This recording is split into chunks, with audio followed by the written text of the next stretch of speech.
எழுந்தருள் இருக்கின்ற அருட்பெருஞ்சோதி ஆண்டவர்களுடைய அகத்திருவடியை வணங்கி போற்றி மகிழ்கிறேன். இந்த மகா சிவராத்திரி விழா தீர்க்கங்கரடை சன்மார்க்க சங்கத்தில் உண்மையாகவும் அமைதியாகவும் தனிச்சிறப்புடன் நடந்து கொண்டிருக்கின்றது. இதற்கெல்லாம் முக்கிய காரணமாக இருப்பது வள்ளல் பெருமான். அடுத்தபடியாக இந்த முயற்சி தொடர்ந்து இது 4வது அல்லது 5வது முறை என்று நினைக்கிறேன். நமது தெய்வத்திலே திருவொற்றியூர் தியாகராஜ பெருமானை இங்கே வந்து பீர்க்கங்கரையில் அமர்ந்து இதெல்லாம் செய்துக்கிட்டு இருக்காருன்னா அது மிகையாகாது.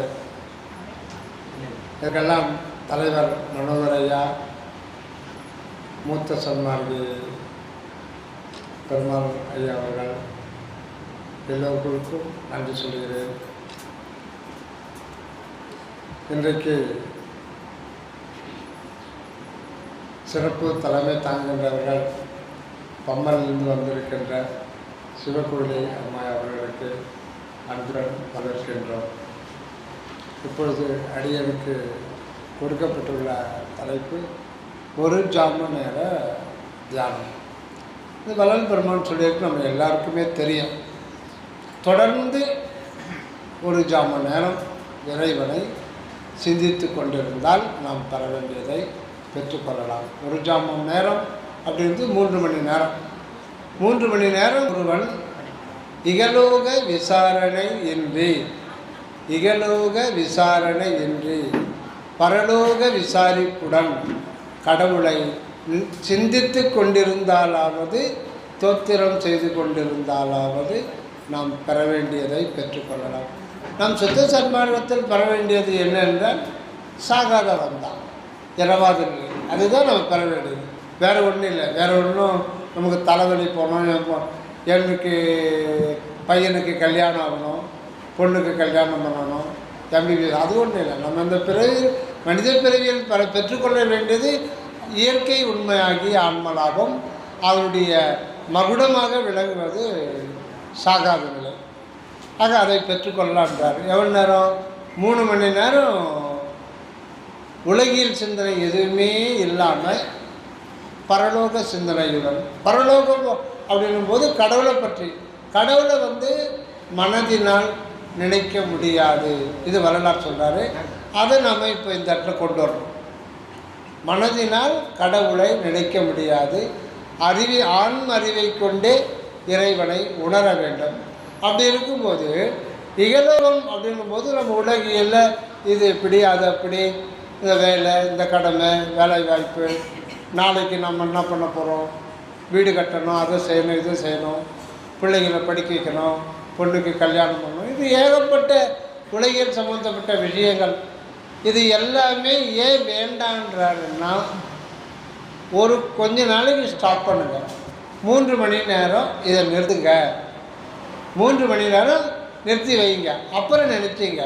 இந்த 3 மணி நேரத்தில் இதெல்லாம் நினைக்காம மனதை கடந்து ஆன்ம அறிவிலிருந்து அந்த கடவுள் சிந்தனையிலேயே இருந்தால் நாம் பெற வேண்டியதை பெற்றுக்கொள்ளலாம். இது சாத்தியமா? நீங்கள் செஞ்சு பார்த்துருக்கீங்களா? யாராவது 3 மணி நேரம் நினைப்பு மறப்பற்ற நிலையில் இருந்து இறைவனோடு மெர்ஜாய் இருக்க முடியுங்களா? ரொம்ப ரொம்ப கடினம். ஏன் அப்படின்னா, இன்னொன்று, இப்போ தியானம் பண்ணுறோம். பெரும்பாலானவர்கள் 90% பேர் எனக்கு தியானத்தில் மனம் அடங்கலை. நம்ம சன்மார்க்கில் இருக்கிறவங்களே கூட தியானத்தில் வந்து சரியாக இதாகலை அப்படின்னு சொல்கிறோம், கேள்விப்படுறோம். காரணம் என்னென்னா, நாம் ஒரு டைம் ஃபிக்ஸ் பண்ணிக்கிறோம். விடியல் காலில் விட்டுடுங்க. சில பேர் விடியல் அவசரமாக வேலைக்கு போக ஆரம்பிச்சுருவாங்க. அதான் நமக்கு விடியகாலம் எழுதுகிற பழக்கமே இல்லையா. அதனால் பொழுது விடிஞ்ச பிறகு சூரிய ஒளிப்பட்டு தான் நம்மளை எழுப்புறோம். அப்புறம் வந்து சரி வேலைக்கு போய்ட்டு வந்து சாயங்காலம் வந்து இல்லை சாப்பிட்டோம் 1 மணி நேரம், ஒரு 8லேருந்து 9 இல்லை 8லேருந்து 8:30 உட்காரணும். அப்படியே உட்காரும்போது மொத்தம் கிளறிட்டு வரும். அப்போ தான் உலகியல் சிந்தனைலாம் மொத்தம் கிளறிட்டு வரும். எல்லாமே அப்போ தான் வரும். அதுக்கு ஒரு சின்ன ஒரு கதை சொல்கிறேன். இந்த கதையை கேட்டு பாருங்கள், எப்படி நம்ம எப்படி எந்த நிலையில் இருக்கிறது. ஒரு சந்தையில் ஒரு சித்த வைத்தியர், ஐயா சித்த வைத்தியர் உங்கள் கதையில் வந்து அந்த ஊரில் ஒரு வில்லங்க முடிச்சு ஒருத்தர் இருப்பான். அவன் வந்து எல்லாத்தையும் திருவருட்பான் முதற்கொண்டு மொன்னாத்தையும் பண்ணிவிடுவான். ஆனால் வந்து அவனுக்கு வந்து விவாதம் பண்ணுறதுக்குன்னு ஒரு ஆள். அன்றைக்கி விவாதம் பண்ணாதான் யாராவது நல்லவங்களை போய் வம்பு கிழிச்சாதான் அவனுக்கு தூக்கமே வரும், இல்லை தூக்க முடியாது. அப்படி இருந்ததுனால ஒரு சந்திர ஐயா போயிட்டான். அங்கே போனால் நம்ம ராமலிங்கம் வைத்தியர், ராமலிங்கம் சித்த மருத்துவமனைன்னு போட்டு அங்கே வந்து எழுதியிருக்கு, இங்கே திருவருள் துணையால் சகல வியாதிகளும் குணப்படுத்த முடியும். தைரியமாக போட்டு விட்டார். பார்த்தா சரி, இவர் எப்படி வம்பு கிடைக்கிறார், சகல வியாதிகளும் குணப்படுத்த முடியும்னு. ஓஹோ, சரி சரி, உள்ளே போகிறோம். வைத்தியரே வணக்கம். சரி வாங்க உட்கார. ஒரு வைத்தியர் அவரை பற்றி கேள்விப்பட்டிருக்காரு ஏற்கனவே, இவன் வெள்ளாக்கம் பட்டவன். இவன் போனான்.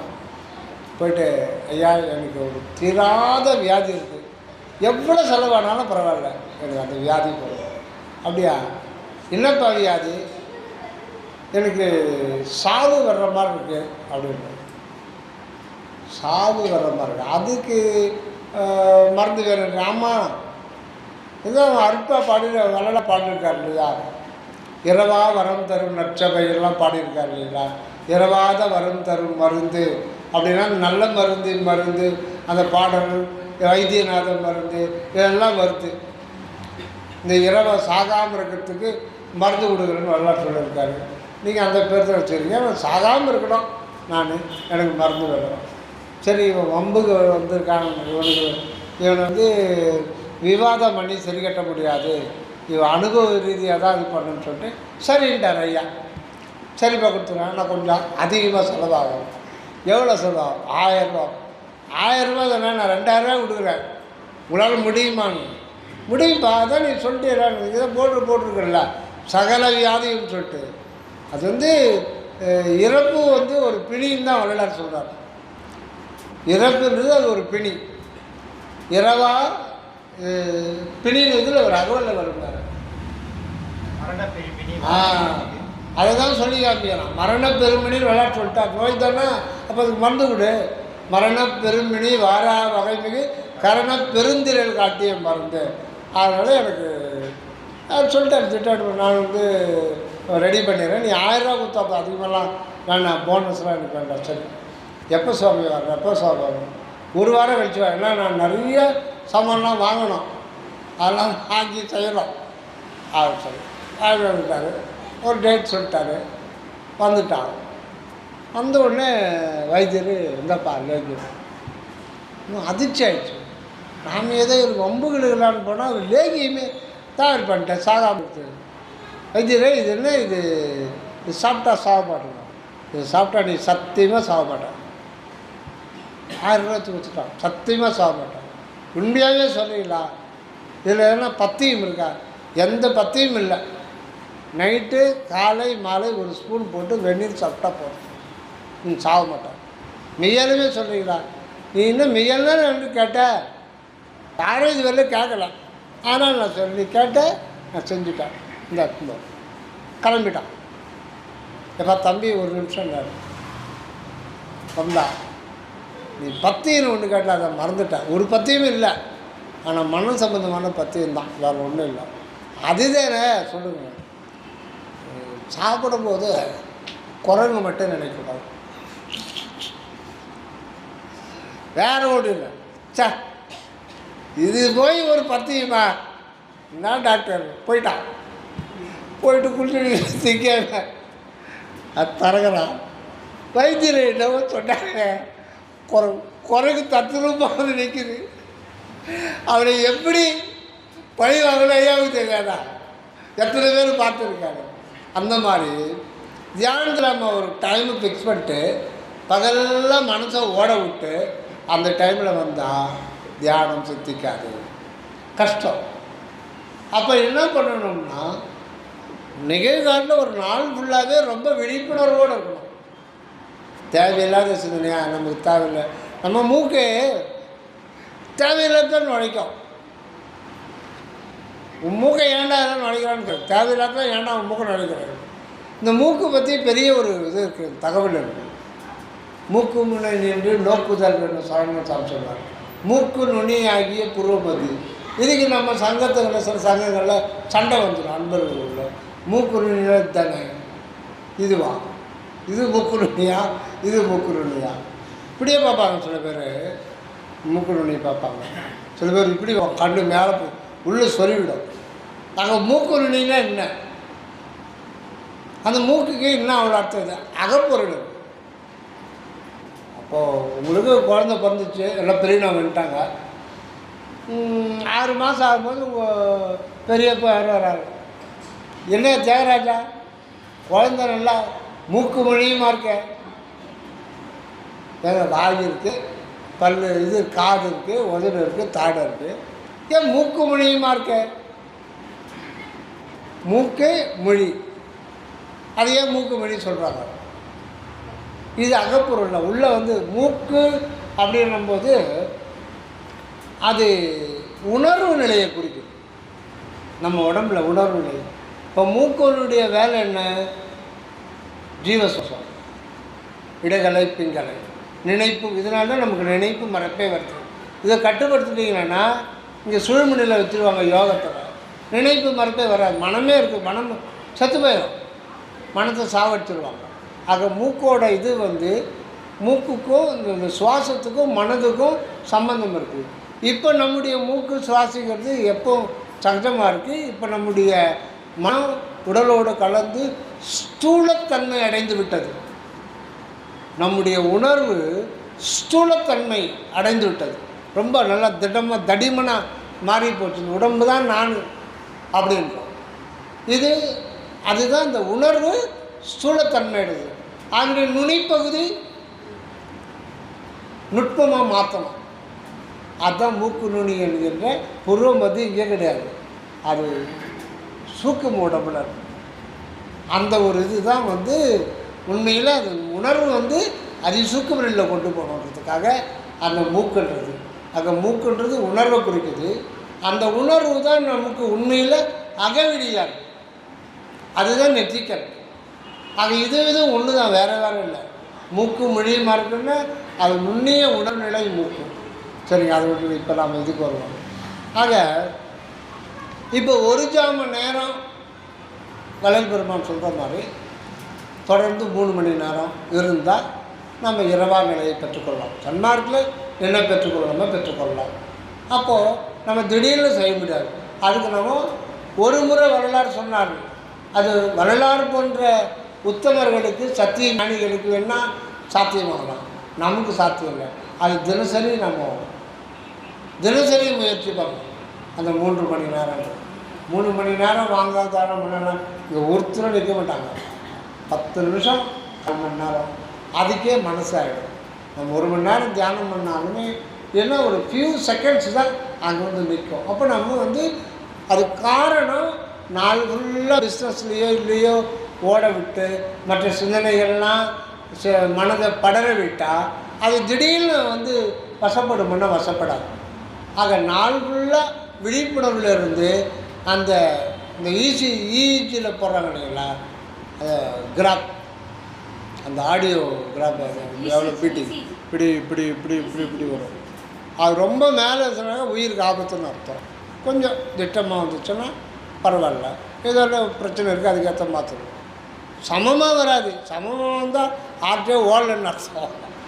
அதை போட்டு லேசாக அப்படி போட்டுன்னா சீராக எகுதுன்னு அர்த்தம். அப்போ நம்முடைய இது இப்படி இப்படி இருக்குது, குரங்கு மாதிரி தாவிக்கிட்டு இருக்கு. இந்த நிலையை திடீர்னு 6 மணிக்கு தியானம் பண்ணால் வருமானா சத்தியமாக வராது, சத்தியமாக வரவே வராது. இல்லைனமோ ஓடும். ஆஃபீஸ் கணக்கெல்லாம் உங்களுக்கு அங்கே வரும். லேப்டாப் இங்கேயே ஓப்பன் பண்ணுறீங்க.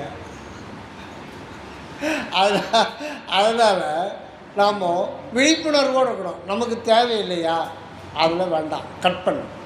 அப்போது அதை அப்பப்போ கட் பண்ணிகிட்டே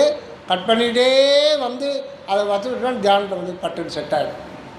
இது 3 மணி நேரம் பலமுறை நம்ம வாழ்நாளில் ஒரு 1000 முறை பழக்கம் பண்ணோம்னா நம்ம இந்த பிறவியில் கொஞ்சம் ரெடி ஆகலாம்.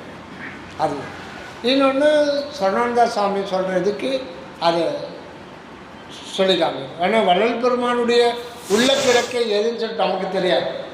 ஞானிகள் தான் அதை பற்றி அறிவாங்க. சுவாமிகள் இந்த 1 ஜாம நேரம் சொல்கிறாங்க. இன்னொரு இடத்துல ஒருவன் 2.5 நாழிகை, அதாவது 1 மணி நேரம் தூக்கம் செய்வானாக அவன் 1000 வருடம் ஜீவித்திருப்பான். 1 மணி நேரம் தூக்கம் பண்ண முடியுமா? டாக்டர் என்ன சொல்கிறாங்க, 8 மணி நேரம், இல்லை வயசானவங்க 7 மணி நேரம். இதுதான் உடம்பு ஆரோக்கியமாக. அது அந்த சைடு உலகியல் சைடு. இது ஆன்மீகத்துக்கு செட் ஆகாது. உலகியல் சைடு இப்போது இதுக்கு அதுக்கும் நிறைய ஒத்தே வராது. இப்போ வள்ளல் பெருமான் விந்து மேலேற்றும் பழக்கத்துக்கு கொண்டு வரணும் அப்படின்றார். ஒரு அன்பர் சொன்னார், அம்மா அவர் நல்ல ஒரு நண்பர் தான், எனக்கு தியானம் பண்ணும்போது விந்து மேலே இறங்கி தருது அப்படின்னு தெரியுது. அதுலேயும் ஒரு ஞானம் வேணும் இல்லையா? விந்து பையில் விந்து அது மேலே இடத்துக்கு வழியே கிடையாது. நீ எம்எஸ் டாக்டர்கிட்ட போகணும். கேள்வி விந்து பையிலேருந்து விந்து இது வழியாக தான் வெளில வருவே தவிர முதுகு தண்டு வழியாக போகிறதுக்கு வழியே கிடையாது. ஆனால் விந்துவை மேலேற்றும் பழக்கத்துக்கு கொண்டு வர வேண்டும். நம்ம வரலாறு சொல்லிட்டு பொய்யாமல் அதுவும் பொய்யாகாது. அது எப்படி? விந்துவிலேயே சூக்கும தூள நிலை, சூக்கும நிலை, அதிசூக்கும நிலை. இது பொருளாகிறது ஆற்றலாக மாற்றி சேமித்து வச்சுக்கிறாங்க. அது ஆற்றலாக மாறும். ஆசிடிஸ் திரவமாக விந்து வெடித்து செத்து போயிடுவான். ஒரே ஒரு ட்ராப்பு அது தப்பிதாரி போகிற மாதிரி சொன்னால் மண்டை வெடிச்சது உள்ளே எதுக்கு அனுமதியே கிடையாது. அப்படி இருக்கும்போது எந்த இடத்துல இருக்குது விந்து போய் விந்து தலைக்கு மேலே அதை கம்ப்ளீட்டாக ஆற்றலாக மாற்றுறது சூக்கும தேகத்தினுடைய வேலை. அப்படியே மாற்றிட்டு இருக்கிறதுனால 3 வேளை சாப்பிட்றது 1 வேளை சாப்பிட்டாலே போதும். இப்போ நீங்கள் இருக்கீங்க இல்லையா, 2 வேளை தான் சாப்பிட்றீங்க. அது 1 வேளை கொஞ்சம் சாப்பிட்டாலே போதும். அது பசி எடுக்காது. ஏன்னா அந்த ஆற்றல் அப்படியே சேவ் பண்ணி கொஞ்சம் கொடுத்தாலே போதும். அந்த மாதிரி ஒரு இது கொண்டு வரணுன்றதுக்காக அது மாதிரி சொல்கிறாங்க. நிறைய அது மாதிரி வித்தியாசம் வரும். அப்போது 1 மணி நேரம் தூக்கம் அப்படின்றது 2.5 நாழிகை. 2.5 நாழிகை தூக்கம்ன்றது தூங்காத தூக்கம். 1 மணி நேரத்து ஒரு 3 மணி நேரமாக தூங்கணும் பொதுவாக சன்மானம்.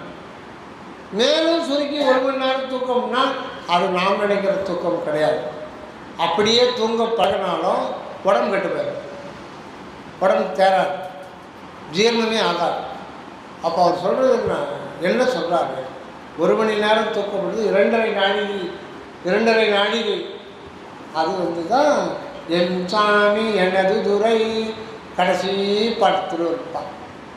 என் சாமி எனது துறை என்னுயிர் நாயகனார் என்று நான் இருக்கும் இடத்தில் அமர்கின்ற பின்சாரும் 2.5 நாழிகையில் எனது பேருடம்பில் கலந்து உளத்தில் பிரியாது மகிழ்ந்திருப்பார்.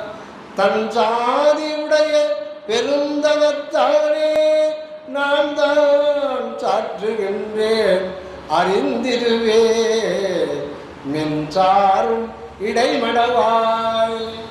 மின்சாரும் இடைமடவாய் அப்படின்னா அது மனதை குறிக்கிறது. மனம் என்கின்ற தோழியை குறிக்கிறது. மின்சாரும் இடைவு பெண்கள் சொல்கிறாங்க இல்லைங்களா, இது மனமாகிய தோழி சொல்கிறார். மனமே உனக்கு இது விளங்க எப்போ 2.5 நாழிகை நீ கடந்த போது. அந்த 2.5 நாழிகை கடத்தல் தான் 1 மணி நேரம் என்கின்ற தூக்கம். அந்த தூக்கம் பண்ணணும். 1000 நாள் ஜீவித்திருப்பான்னா 1000 நாள் ஜீவித்திருப்பான்னா 1001வது நாள் செத்து போயிட போகிறான்னா அதனால் நான் பேசுவேன். ரொம்ப நாள் உலகத்தில் வாழ்ந்துட்டா வெறுப்பேர் போயிடும். ரைடுங்களா, ரொம்ப நாளைக்கு இந்த உலகத்தில் வாழ்ந்த சலிப்புத்தன்மை ஏற்பட்டுரும். தேவர்கள்லாம் அந்த மாதிரி தான் இருக்கும். அவங்க 1,00,000 வருஷம் 2,00,000 வருஷம் இருப்பாங்க. அவங்க சலிப்புத்தன்மை ஏற்பட்டுரும். அந்த மாதிரி 1000 வருடம் ஒரே சூழ்நிலையில் இருக்கும்போது சலிப்புத்தன்மை ஏற்பட்டுரும். 1000 வருடம் இருந்து 1001 வருடம்னாங்க. 1000 வருடம் இருந்து பிரயோஜனம் இல்லையே. 1000 அப்படின்றது தா அப்படிங்கிற எழுத்து 1000 இந்த 1000ல் தமிழகத்தில் ஞான சித்தர்கள் நிறைய பழமொழி இருக்காங்க. யானை இருந்தாலும் 1000 பொன், யானை இறந்தாலும் 1000 பொன். இதுக்கு செத்து போன யானை 1000 சவரம் கொடுத்து வாங்குவேனா?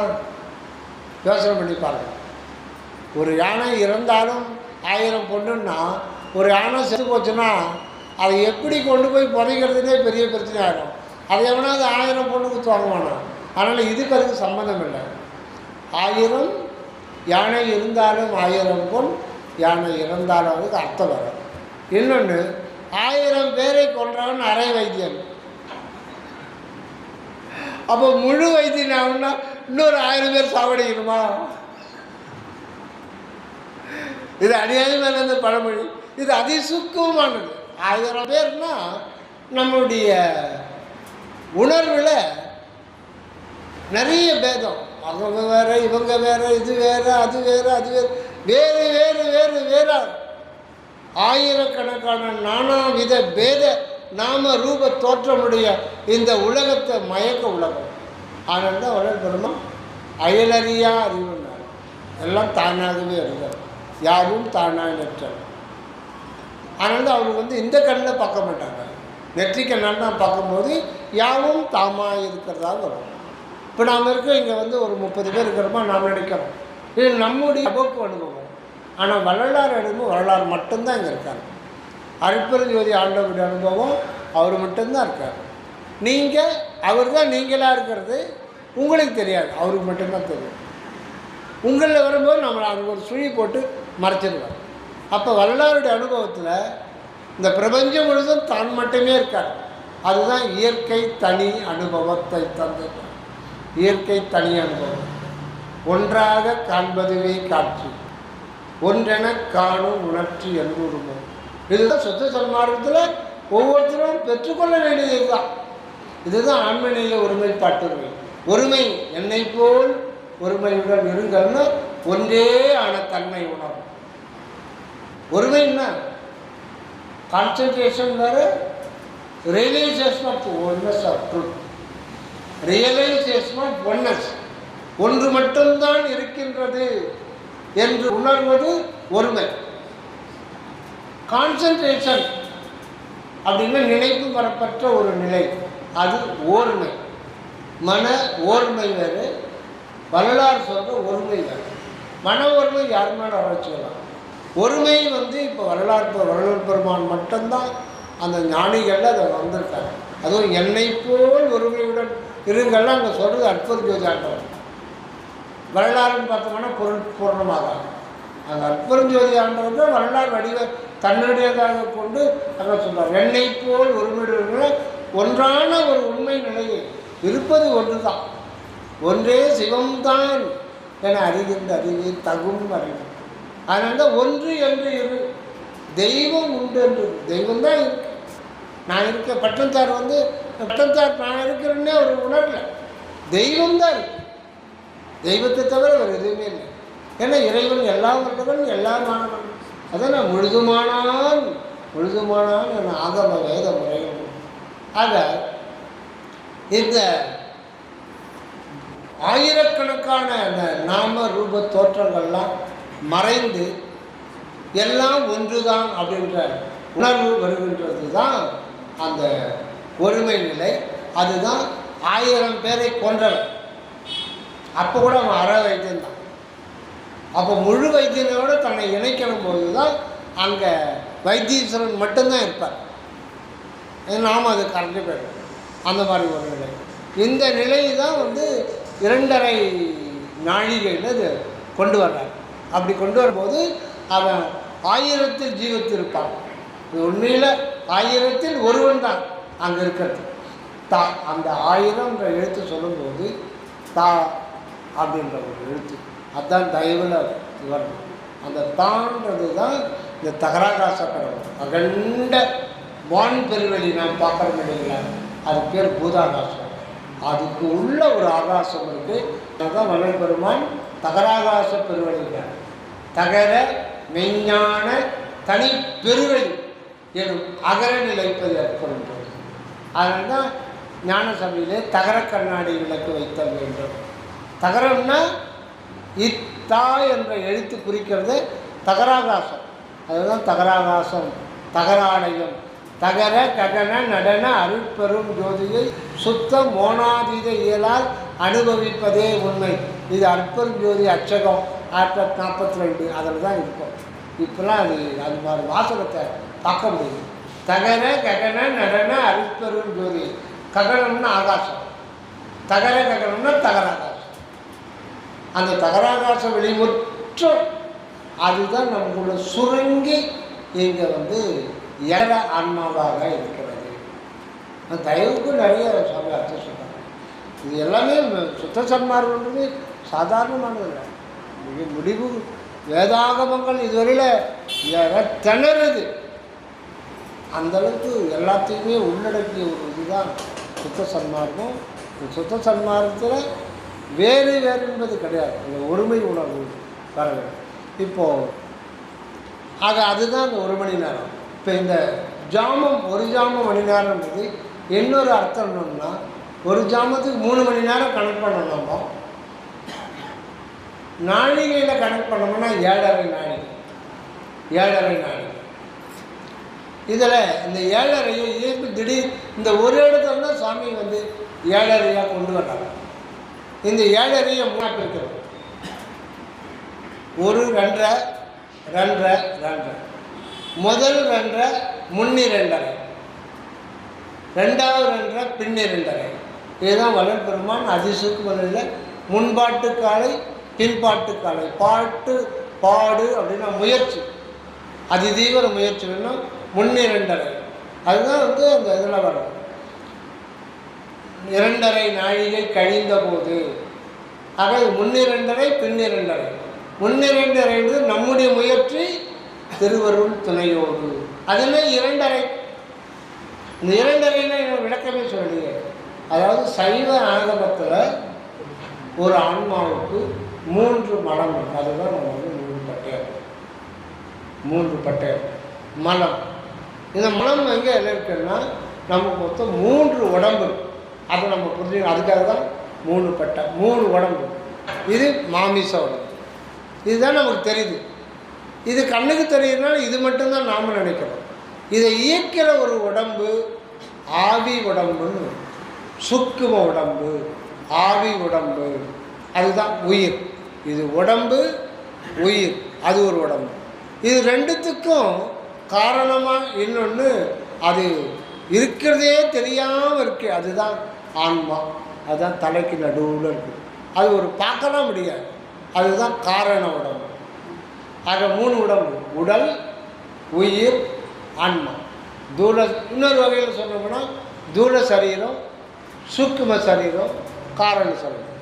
இப்போ இந்த தூள சரீரம் நோய் நொடியெல்லாம் வர்றதுக்கு காரணம் என்னன்னா, முன்ஜென்ம செஞ்ச பாவ புண்ணியங்கள். அதுக்கு பேர் தான் கர்மா, கர்ம மலம். அது தொடர்ந்து வந்துகிட்டே இருக்கும். அது இந்த உடம்புல காரியப்படும். இதை நம்ம நீக்கிக்கொள்ள வேண்டும். திருவருள் துணையோடு நீக்கிக்கொள்ளணும்னா இந்த தேக உணர்வே போயிடணும். அப்போ தான் நீங்கும். இந்த தேக உணர்வே போயிடணும். தேக உணர்வை மாற்றணும். அறுத்துருவம் மாற்றியிரு அப்படின்வாங்க அவை பிராட்டியார். அறுத்து உருவம் மாற்றி இருக்கும். இந்த உருவத்தை மாற்றி அறுத்துரு, வாழால் அறுத்துரு. இது நான் இல்லைன்னு ஞானம் வாழ் கொண்டு அறுத்து இதை மாற்றி உன்னுடைய உருவத்தை இங்கு இருப்பதை உன்னுடைய ஞானதான் உன்னுடைய உருவாக அதை பெற்றுக்கொண்டு அங்கு வசிப்பாயாகட்டும். அடுத்து உயிர். உயிரில் இருக்கிறது, உயிர்ன்றது உயிர் உணர்வு. இந்த உயிர் உணர்வில் தான் எல்லாமே நமக்கு வருது. காமம் உடம்புல எடுப்பில் காமம் நம்ம உணர்வில் தான். உணர்வோடு மனம் இருக்கு. உயிர் வெளி அதனை உணர்கலை வெளியில் அயலற வகுத்தற்படும். அந்த உயிர்வெளிக்கு ஓட சேர்ந்து இருக்கிறது தான் மனம், உணர்ச்சி. எல்லாமே அது ஒரு மிகப்பெரிய ஒரு இதுதான். அந்த பிரகிருதி தத்துவத்தில் அந்த சுக்கும தேகத்தில் இருக்கிறது மாயா சக்தி, மாயாமலம்.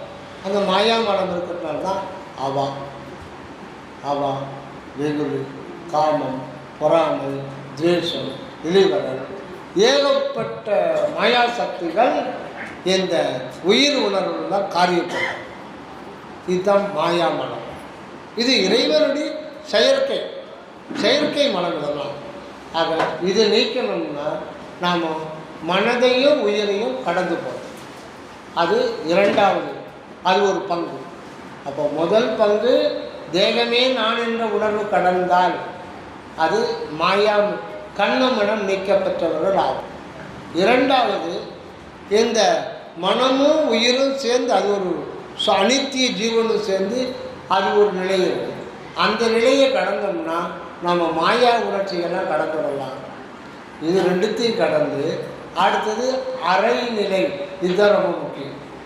அரைநிலை அப்படின்னா ஆன்மாவில் மலம், ஆணவ மலம் இருக்கும். நான் நான் நான் தான் அப்படின்னு. அந்த ஆணவ மலம் அதுக்கு அறிவு கிடையாது. நமக்கு அந்த இடத்துல இருப்பறியாமல் இறந்த நிலை இருக்கும்.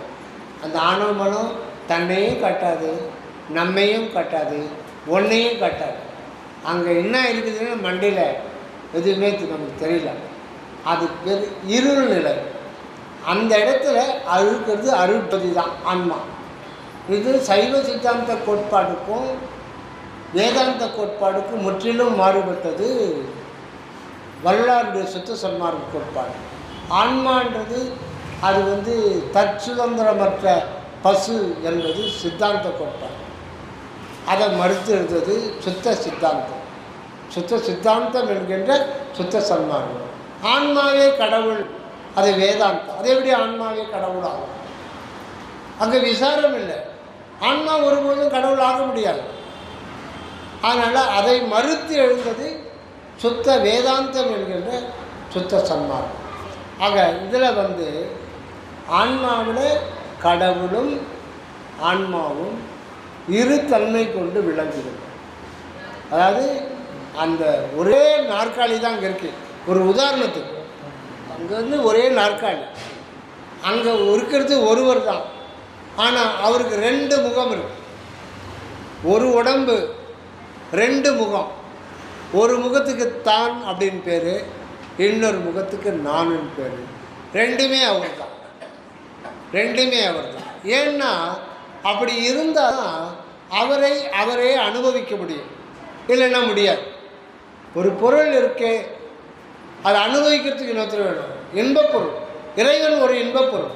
அவர் மட்டும்தான் இயற்கையிலேயே இருக்கிறது, அவர் மட்டும்தான் இருக்கார். இன்பப்பொருள் தான் மட்டும் இருந்து அனுபவிக்கிறதுக்கு ஒரு ஆள் வேணுமே. ஒரு சர்க்கரை மலை இருக்குது, ஒரு பெரிய வெட்ட வெளியில் அனாதிகாலமாக இருக்குது. அது இருந்து என்ன பிரயோஜனம்?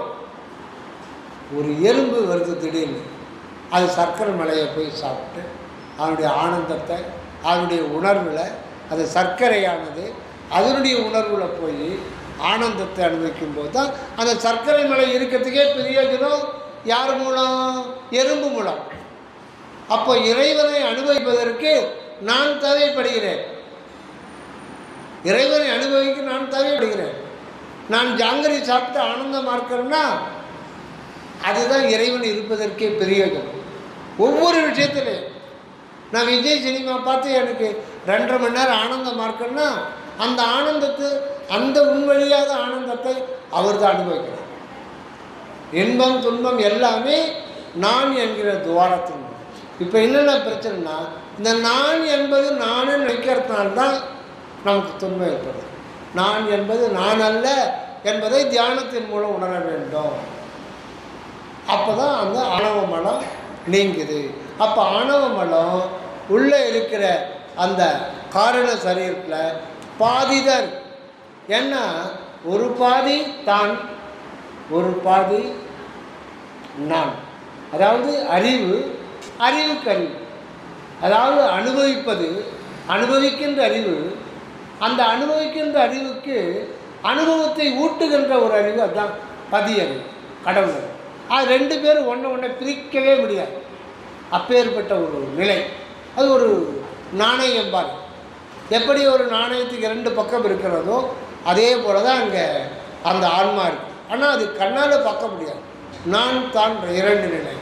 இதில் தான் என்கின்ற பக்கம் எப்பவுமே வெளிச்சமாக இருக்கு. ஆனால் அது இன்னொரு முகம், அதுவே தன்னைத்தானே அனுபவிக்க வருகின்ற பொழுது நானும் அனுபவிக்கிறது. இப்போ அது இருளாக இருக்கு. உதாரணம், நாம் இருக்கிறோம், அதில் எந்த சந்தேகமும் இல்லை. ஆனால் எப்படி நம்மால் இருக்க முடிகிறது நமக்கு தெரியுதா? எப்படி நம்மால் தொடர்ந்து இருந்து கொண்டே இருக்கிறோம், இருக்கிறவரையும் இருந்துக்கிறோம், அவ்வளோதான். வேறு எதுவும் இருக்கும்போது எப்படி என்னால் இருக்க முடிகிறது என்று யாரும் நாம் கேள்வி கேட்பதில்லை. நான் இருக்கிறேன்றது ஒரு உடம்பு, காரண உடம்பு. இந்த உடம்பில் இதயம், நுரையீரல், கிட்னி, சிறுகுடல், பெருகுடல், மலப்பை, ஜலப்பை, சிறுமுளை, பெருமுளை, ரத்தம், எலும்பு, மூட்டு, 72 நாடி எலும்பு, கண், இதனால் ஆனது அப்படின்னு இருக்குது. சூக்கம் உடம்பு எடுத்துக்கிட்டோம்னா உயிர் இருக்குது, உணர்வு இருக்குது, ஆற்றல் இருக்குது, இன்னும் நிறைய உஷ்டங்கள் இருக்குது. உஷ்டம் எங்கேருந்து வருது? உள்ளுக்குள்ளே உஷ்டம் வந்துக்கிட்டே இருக்கணும். இப்படி அது சூக்கம் உடல் பிரகிருதி இதில் நிறைய இருக்குது. அப்போது இதனால் ஆனதுன்னு சொல்லணும். அப்போ காரண சரீரத்திலிருந்து வர்றது தான் நமக்கு இருக்கிறேன்ற ஒரு அனுபவம், நம்முடைய இருப்பு. அது எதனால் ஆனது தெரியாது. அது எதனால் ஆனது என்கின்றான், அன்பு என்கின்ற இந்த வெளியினால் ஆனது தான். அது எப்போ நான் இருக்கிறேன் என்பது அன்பு என்கின்ற ஒரு இருப்பினால் ஆனது. எங்கு உணர்றமோ அப்போ நமக்கு மகனம் இல்லை. அதனால தான் அன்பே நிறைந்து நிறைந்து நான் இருக்கிறேன் அப்படின்றது அன்பு என்கின்ற சத்துவத்தினால் ஆனது. அப்போ கடவுளே அன்பு என்கிற சத்துவத்தினால் நான் என்ற முகத்தை கொண்டு இங்கு விளங்கி கொண்டாரே தவிர நான் என்று ஒன்று தனியாக யாரும் எந்த உயிரும் இருக்க முடியாது. ஆக அங்கே நமக்கு பாதி நிலை இருளார். அதை சத்தியசார தியானத்தினால அதை நீக்கலாம். இதுதான் நாம் திருவருள் துணை கொண்டு சரியான பாதையில் நல்ல விசாரணை செய்து முன் 2.5 முடிக்கணும். அதை முடித்த பிறகு அப்போ அதுதான் நள்ளிருளில் நட்டம் பயின்றாடு நாதனை பாதி இரவில் எழுந்தருளி. நமக்கு பாதி இரவு இருக்குது.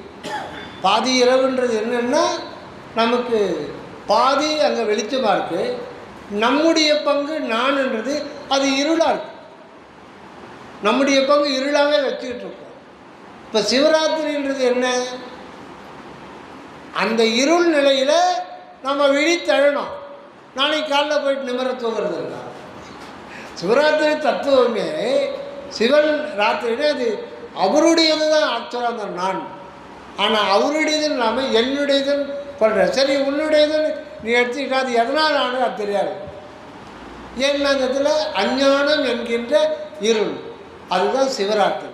சிவராத்திரியில் வெளிச்சம் இருப்பது நீ ஞானத்தால் அந்த இருப்பு அன்பு என்கின்ற வெளியினால் ஆனது என்பதை நாம் அவனருளாலே நாம் உணர வேண்டும் என்பதை சொல்கிறது தான். அந்த 2.5 நாளை கடந்த பிறகு இறைவன் இறங்கி வர்றார். அந்த 2.5 நாளை கிடச்சிட்டோம்னா கடக்கின்ற பொழுது ஐயோ இவரனாலே என்னுடம்பு என்னுயிர் என்னுடைய ஆன்மா நினச்சிட்டோம், இது உண்மையிலே என்னுடையதே இல்லையே அப்படின்னு நாம் ஒதுங்கிறோம். அந்த நிலை பேர் தான் உடல் பொருள் ஆவி ஆண்டவர்கிட்ட கொடுத்துறோம். எந்த இல்லை, எதுக்கு எனக்கும் சம்பந்தம் இல்லை. நன்றே செய்வாய் தீதே செய்வாய், நானோ இதற்கு நாயகமே. நீ நல்லது செய்யணும், ஒன்றும் கெஞ்சி கூத்தாட்டுக்கணும் ஒன்றும் தேவையில்லை. இது நான் கிடையாது, என் வாழ்க்கை கிடையாது. நீ என்ன வேணால் பண்ணிக்கப்போ. நானோ இதற்கு நாயகமே. இதுக்கு நாயகன் நானா, இது தலைவர் நானா, இதுக்கு நானா முதலாளி, இது கர்த்தா நானா, இது என்னுடையது அல்லதாச்சே, நீ என்னமோ பண்ணிக்கோ. அப்போ எந்த அளவுக்கு இறைவிட்ட மணிவாசக பெருமான் சோதத்தை கொடுக்குறாங்க. எந்த கிடையாது, தீர்க்கமாக சொல்லணும், என்ன வேணால் பண்ணிக்கிறோம், அதை வாங்கிக்கிறான். உடல் பொருள் ஆவிய இறைவன் வாங்கிக்கிறான். என்னதுடலும் உயிரும் பொருளும் நின்னதல்லவோ, என்னதுடலும் உயிரும் பொருளும் நின்னதல்லவோ, எந்த இதனை பெருக என்று இன்னும் சொல்லவோ, எந்த இதனை பெருக என்று இன்னும் சொல்லவோ, சின்ன வயதில் என்னை ஆண்டு திறத்தை நினைக்குதே, சின்ன நினைக்க கண்ணீர் பெருக்கி உடம்பை நினைக்குதே, எனக்கும் உனக்கும் இசைந்த பொருத்தம் என்ன பொருத்தமோ, இந்த பொருத்தம் உலகில் பிறருக்கு எய்து பொருத்தமோ. அப்போது அந்த உடல் பொருளாக வாங்கிட்டு அது தன்னுடைய ஏற்றுக்கின்னு அவர் வாழ வந்துடுறார். எல்லாத்தையும் சுத்தம் பண்ணிடுறார். மனம் இல்லாத போது இந்த தூள தேகம் சுத்த தேகமாக மாறுது, அது இப்போ சூக்கும தேகம் பிரணவ தேகமாக மாறுது, அது ஆன்மா காரணசரம் ஞான தேகமாக மாறுது. ஆக இறைவன் மனித வடிவில் வாழ வந்தார். அப்படி வாழ வந்து தானே ஒரு மனிதனாக மனித உருவில் வாழ்ந்து கொண்டிருக்கிறார். அந்த உத்தமர் சத்தியர் ஞானியர் தான் ராமலிங்க அடிகளார். அவர் பழைய ராமலிங்க அடிகளார் கிடையாது. அவர் எல்லாத்தையும் கொடுத்துட்டார். காலி பண்ண சொல்லிட்டு தான் இறைவன் வந்துட்டார். அங்கே இருக்கிற அற்பர் ஜோதி ஆண்டவர். இது ஒவ்வொரு ஆன்மாவுக்கும் நடந்தே தீரும்.